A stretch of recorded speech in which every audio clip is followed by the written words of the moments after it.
the science of lying, not the Hollywood version, the neurological and cognitive one. For years, researchers believed that lying was just a moral problem. You were either an honest person or a dishonest person, right? But then brain imaging studies began to reveal something else. Lying lights up the prefrontal cortex, the part of your brain responsible for executive functioning, far more than truth telling. And one of the reasons is that lying requires what psychologists call response inhibition.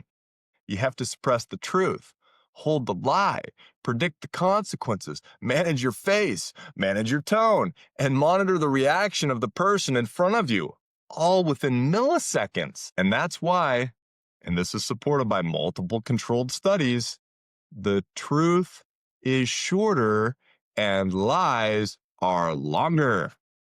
The truth is a memory. A lie is a construction site, baby. And here's the detail people rarely talk about.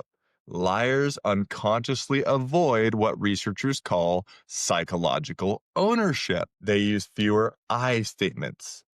They avoid sensory detail. They avoid timeline specifics.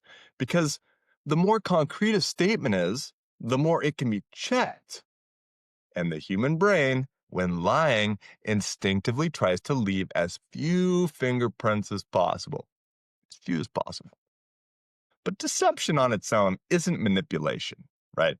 Manipulation is when deception becomes strategy. And the people who manipulate don't all look the same, right? It could be a tiny little girl.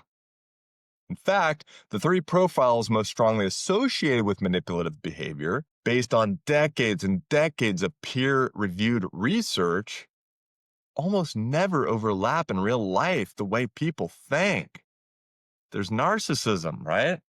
This isn't rooted in confidence. It's rooted in a fragile self-worth and a constant fear of shame. Narcissists manipulate to protect their ego from collapse. Then we've got Machiavellianism, which is less emotional, more strategic, right? These are people who plan, calculate, right? They charm, they observe, they adjust. They manipulate, not out of panic, but out of purpose. And then there's psychopathy. Not the Hollywood version, right? But the clinical one. Emotional blunting, shallow affect, reward-driven impulsivity. Psychopaths manipulate because consequences don't register for them the same way they do for everyone else, right?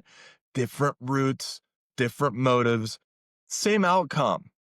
All these things have one thing in common: control. But even with these personality profiles, manipulation still wouldn't work if humans didn't have predictable psychological vulnerabilities.